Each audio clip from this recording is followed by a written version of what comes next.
All right, regulators, so here we are. The long awaited ultimate old gen, new gen streaming studio and man cave reveal. Here we go. Now, I will kind of walk you through the room and show you some of the more interesting collectible pieces that we put in the room. I won't show you every single thing because then the video will be too long and could possibly get boring. So, here we go. All right, as you walk into the room from the door, obviously, you'll see my man cave signage here. Of course, right in the center is the homage paid to my college alma mater, the Oklahoma Sooners, University of Oklahoma. As you make your way into the main part of the room, one of my favorite things that we found and added to the room is this area rug that is actually a map of Middle-earth from The Hobbit and The Lord of the Rings, of course. We looked at a lot of different rugs, but once I saw this one, I just had to have it. I thought it was really cool. It's a big rug, and of course, I love all of the Tolkien works. So there we go. We went with stained concrete for the flooring versus any type of tile or wood flooring, just simply because the stained concrete was easier and cheaper to do, and didn't want to go back with carpet because I tend to spill things, and the stained concrete will of course be much better than that for better than carpet for any spills or anything. At the back of the room, we put in these. They're about 6.5 feet tall glass cabinets with LED lights inside. Of course, the entire room is done and backlit in blue LEDs, and these cabinets are, of course, no exception. They're backlit with blue LEDs as well. We'll start with this cabinet on the right and just talk about a few of the things that are in here. One of my favorites is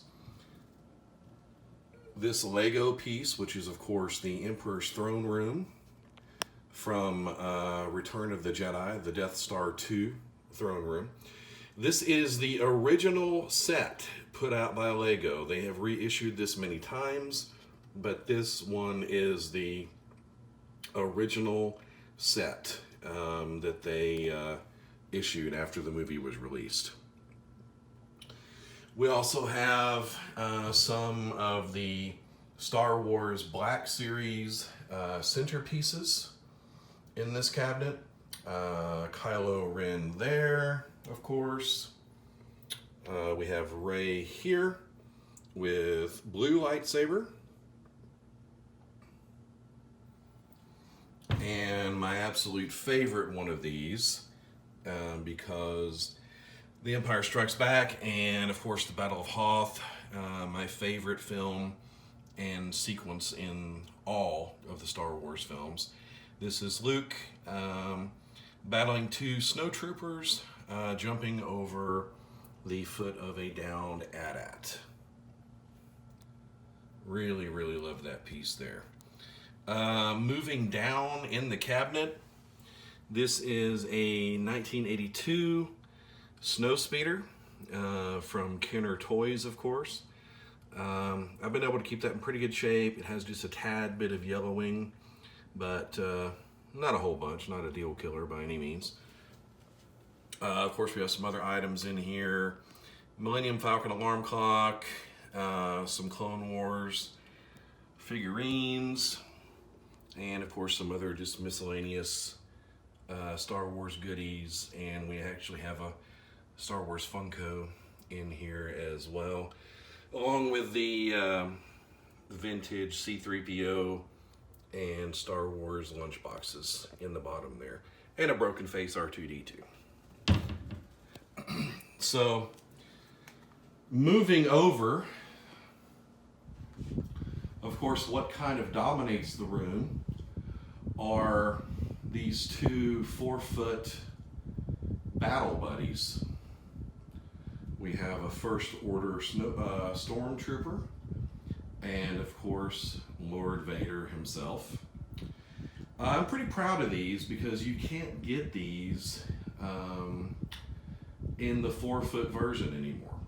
They only sell these in a 3-foot version. So I'm very, very happy to have these as a part of my collection. Just kind of give you a repan of this side of the room.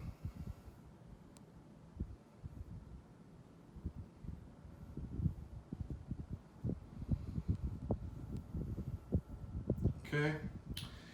Of course, during this process of deciding what was going to go in here and what was going to be behind for, to be seen on stream, my Funko collection has grown considerably. And of course, mostly all Star Wars Funkos, as you can see.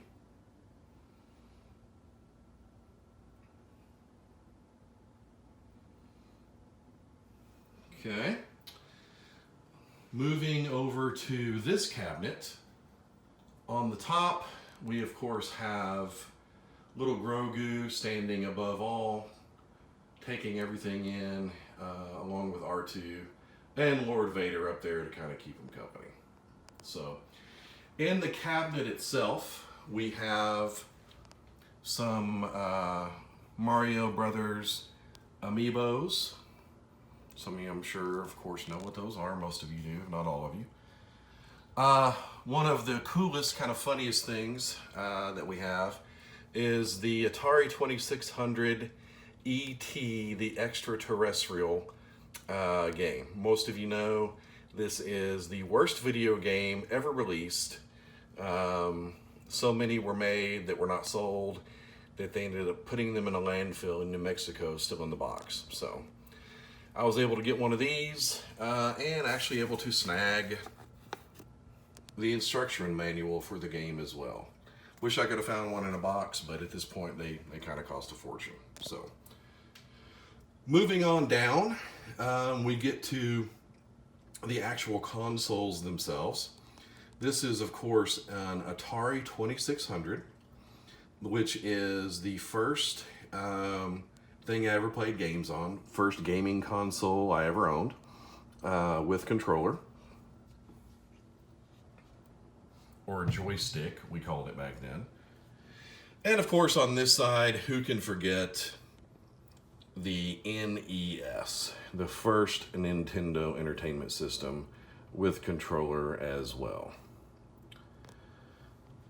Moving down, we have, of course, a Super Nintendo, a yellow Game Boy Color, a PlayStation 1.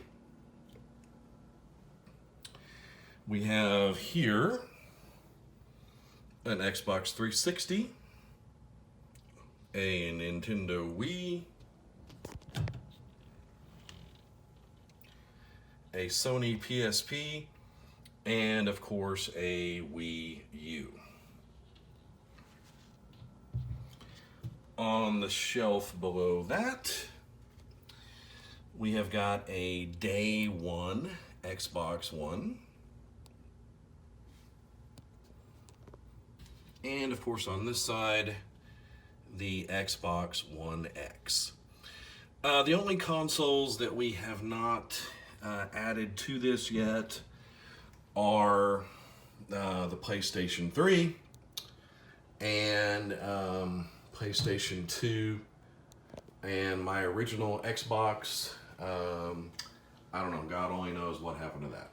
But anyway, we'll be expanding that collection shortly. So this too is interesting. This is a framed kind of blueprint photo, or not photo, but picture of the Millennium Falcon. Kind of a cool piece there. As we pan over to the battle station, there of course is my 40-inch 4K TV that is hooked up to the PC as well. And of course, this is the other side of the battle station that you guys, when you watch stream, you don't really get to see. We put blue LEDs under the desk as well, and of course on the shelves that are on top of the desk, we have blue LEDs. Of course, the CPU itself is lit up in blue.